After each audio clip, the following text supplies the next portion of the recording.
1 से, जिसमें साथियों पहला क्वेश्चन पूछा गया था कि एक मैदान जो समचतुर्भुज आकार में है, यदि उसकी एक भुजा 4 मीटर की है तो इसका परिणाम होगा। जिन साथियों ने यहाँ पर मारा होगा ऑप्शन नंबर बी 16 मीटर, उनका बिल्कुल सही हो जाता है, क्योंकि जब इसका आप सूत्र से लगाएंगे तो इसका जो सही आंसर आएगा वो 16 मीटर ही आएगा। तो यहाँ पर आपका बी ऑप्शन बिल्कुल करेक्ट आंसर हो जाता है क्वेश्चन के अनुसार।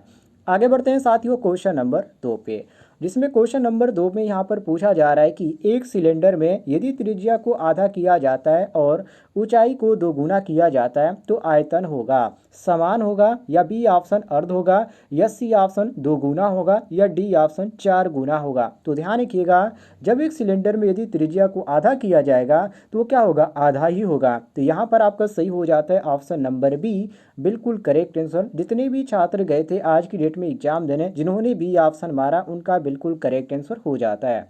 आगे बढ़ते क्वेश्चन नंबर 3 पे। यहाँ पर क्वेश्चन नंबर 3 में पूछा जा रहा है कि एक गोले की त्रिज्या को 10% तक बढ़ाया जाता है, आयतन में प्रतिशत वृद्धि होगा 10/1 या 33.1, या यहाँ पर आपको दिया गया अलग अलग। देखिए, यदि एक गोले की त्रिज्या को 10% तक बढ़ाया जाता है तो जो उसके आयतन में वृद्धि होगी वो आपका होगा यहाँ पर बी ऑप्शन, मतलब कि 33.1% होगा इसमें वृद्धि। और यहाँ पर आपको देखने को मिल जाता है ऑप्शन नंबर बी। तो जितने भी छात्र बी ऑप्शन मारे होंगे, टिक किए होंगे बी ऑप्शन, उनका करेक्ट आंसर हो जाता है। आगे बढ़ते हैं साथियों क्वेश्चन नंबर 4 पे, जिसमें साथियों क्वेश्चन नंबर 4 में पूछा गया था कि दो वृत्त का क्षेत्रफल एक संबंधी 2 के अनुपात में है, यदि दोनों वृत्तों को एक वर्ग के अवस्था में मोड़ा जाता है तो इसके क्षेत्रफल का अनुपात क्या होगा, एक संबंधी 2 होगा, या एक संबंधी 4 होगा, या एक संबंधी करनी में 3 होगा, 2 होगा, या एक संबंधी 3 होगा। तो देखिए, दो वृत्त का क्षेत्रफल एक संबंधी 2 के अनुपात में है, तो यदि दोनों वृत्तों के एक वर्ग की अवस्था में मोड़ा जाता है तो उनके क्षेत्र का जो अनुपात होगा साथियों, वो आपका एक संबंधी आपका √2 हो जाएगा। ठीक है, ये आपका हो जाएगा आंसर। तो यहाँ पर सी ऑप्शन बिल्कुल मैच करा है, तो हम सी ऑप्शन करेक्ट आंसर मारेंगे।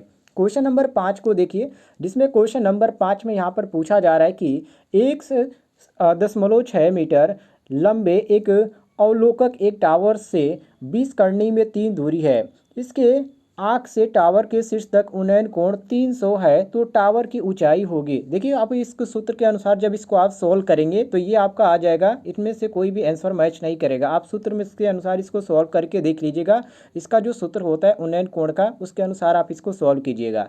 ये आपका डी ऑप्शन सही हो जाएगा। मैंने इसको सॉल्व किया, इसमें कोई भी ऑप्शन यहाँ पर मैच नहीं कर रहा था, तो डी ऑप्शन हम करेक्ट आंसर मारेंगे।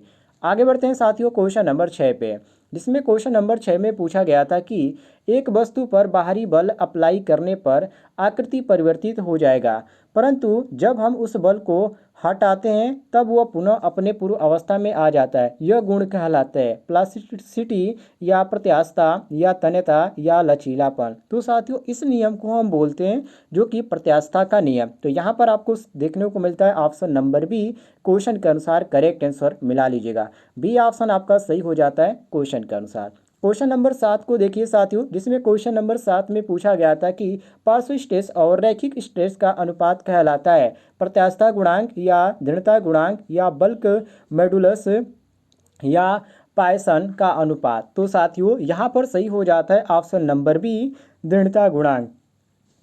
बी ऑप्शन बिल्कुल मैच कराएं, और बी ऑप्शन जिन छात्रों ने मारा होगा उनका करेक्ट आंसर हो जाता है। सॉरी दोस्तों, ये दृढ़ता गुणांक कैसे होगा, इसका तो यहाँ पर होना चाहिए प्रत्यास्थता गुणांक, क्योंकि पार्श्व स्ट्रेस रैखिक जो अनुपात कहलाता है वो प्रत्यास्थता गुणांक कहलाता है। तो ये आपका बी ऑप्शन सही नहीं होगा। ठीक है, ध्यान रखिएगा, ए ऑप्शन आपका सही हो जाएगा, मिला लीजिएगा। आगे बढ़ते क्वेश्चन नंबर 8 पे, जिसमें साथियों क्वेश्चन नंबर 8 में पूछा जा रहा है कि एसआई पद्धति में समय की इकाई है दिन, या घंटा, या मिनट, या सेकेंड। एसआई पद्धति में साथियों जो दिन की इकाई होती है वो ध्यान रखिएगा सेकेंड होती है, और यहाँ पर आपको देखने को मिलता है ऑप्शन नंबर डी बिल्कुल करेक्ट आंसर। काफ़ी इजी क्वेश्चन ये वाला पूछा गया था। आगे बढ़ते क्वेश्चन नंबर 9 पे, जिसमें यहाँ पर पूछा जा रहा है कि निम्न में से कौन सा धातु का एक मैकेनिकल गुण है, जैसे कि रेजिस्टिविटी, या कंडक्टिविटी, या फ्यूजिबिलिटी, या मेलिएबिलिटी। तो साथियों, यहाँ पर सही हो जाता है ऑप्शन नंबर डी, जिसको हम मेलिएबिलिटी के नाम से जानते हैं। तो डी ऑप्शन आपका क्वेश्चन के अनुसार करेक्ट आंसर हो जाएगा। आगे बढ़ते क्वेश्चन नंबर 10 पे, जिसमें साथियों क्वेश्चन नंबर 10 में पूछा जा रहा है कि एयरक्राफ्ट इंडस्ट्री में कौन सी अलौह धातु का प्रयोग किया जाता है। ए ऑप्शन कापर का, बी ऑप्शन ब्रॉन्ज का, सी ऑप्शन एल्युमिनियम का, डी ऑप्शन टीन का। तो एयरक्राफ्ट इंडस्ट्री में जो यहाँ पर जो अलौह धातु प्रयोग किया जाता है साथियों, उसको बोला जाता है एल्युमिनियम। क्या प्रयोग किया जाता है? एल्युमिनियम प्रयोग किया जाता है। तो यहाँ पर सी ऑप्शन आपका सही हो जाता है क्वेश्चन के अनुसार। ठीक है, मिला लीजिएगा। आगे बढ़ते हैं क्वेश्चन नंबर 11 पे, जिसमें क्वेश्चन नंबर 11 में पूछा गया था कि एक प्रेरक वस्तु के खिलाफ घर्षण बल की दिशा क्या है। ए ऑप्शन से जुड़ा हुआ है, बी ऑप्शन वस्तु के विपरीत है, सी ऑप्शन वस्तु के समानांतर है, या डी ऑप्शन वस्तु के लिए लंबवत है। तो साथियों यहाँ पर सही हो जाता है ऑप्शन नंबर बी कि वस्तु के विपरीत है। तो यहाँ पर हम बी ऑप्शन करेक्ट आंसर मारेंगे। क्वेश्चन नंबर देखते हैं साथियों 12 को, जिसमें क्वेश्चन नंबर 12 में पूछा जा रहा है कि जो वस्तु बल पर निर्भर करता है उसे क्या कहते हैं। धातुओं के प्रकार, या संपर्क सतह बोलते हैं, या संपर्क धातुओं की मात्रा, या धातुओं की गुणवत्ता। तो जो घर्षण बल पर निर्भर करता है साथियों, उस धातु को हम बोलते हैं संपर्क सतह, जो कि यहाँ पर आपको बी ऑप्शन देखने को मिलता है करेक्ट आंसर। मिला लीजिएगा। आगे बढ़ते क्वेश्चन नंबर 13 पे। क्वेश्चन नंबर 13 में पूछा जा रहा है कि ऊष्मा उपचार के विभिन्न चरण क्या है। ए ऑप्शन हिंटिंग, कूलिंग और समन, या बी ऑप्शन देंगे कि समन, कूलिंग और हिंटिंग, सी ऑप्शन देंगे हिंटिंग, शॉकिंग और बुझाना समन, या डी ऑप्शन देंगे कि शॉकिंग, समन और कूलिंग। तो साथियों यहाँ पर सही हो जाता है आपका क्वेश्चन के अनुसार ऑप्शन नंबर सी कि हिंटिंग, शॉकिंग और बुझाना समन। ये आपका होता है एक सीक्वेंस में। तो सी ऑप्शन हम क्वेश्चन के अनुसार करेक्ट आंसर मारेंगे। आगे बढ़ते क्वेश्चन नंबर 14 पे, जिसमें पूछा जा रहा है साथियों क्वेश्चन नंबर 14 में कि कौन सी प्रक्रिया संतुलन की स्थिति पैदा करती है। ए ऑप्शन एनलिंग और हार्डनिंग, बी ऑप्शन नॉर्मलाइजिंग और टेम्परिंग, सी ऑप्शन एनलिंग और नॉर्मलाइजिंग, या डी ऑप्शन नॉर्मलाइजिंग और टेम्परिंग। तो साथियों यहाँ पर सही हो जाता है ऑप्शन नंबर बी, जिसको नॉर्मलाइजिंग और टेम्परिंग के नाम से जाना जाता है। तो बी ऑप्शन क्वेश्चन के अनुसार करेक्ट आंसर हो जाएगा। आगे बढ़ते हैं साथियों क्वेश्चन नंबर 15 पे, जिसमें साथियों यहाँ पर पूछा जा रहा है कि स्टील की टेम्परिंग करने का उद्देश्य क्या है। ए ऑप्शन भंगुरता को कम करने के लिए, बी ऑप्शन नम्यता को दूर करने के लिए, सी ऑप्शन कठोरता को बढ़ाने के लिए, और डी ऑप्शन दिया गया था भंगुरता को बढ़ाने के लिए। तो साथियों स्टील की जो टेम्परिंग की जाती है वो इसलिए की जाती है कि भंगुरता को कम किया जा सके। तो ऑप्शन नंबर ए हमारा सही हो जाता है क्वेश्चन के अनुसार। आगे बढ़ते क्वेश्चन नंबर 16 पे, जिसमें साथियों क्वेश्चन नंबर 16 में पूछा गया था कि एक चक्र पूरा करने के लिए आवश्यक समय को जाना जाता है।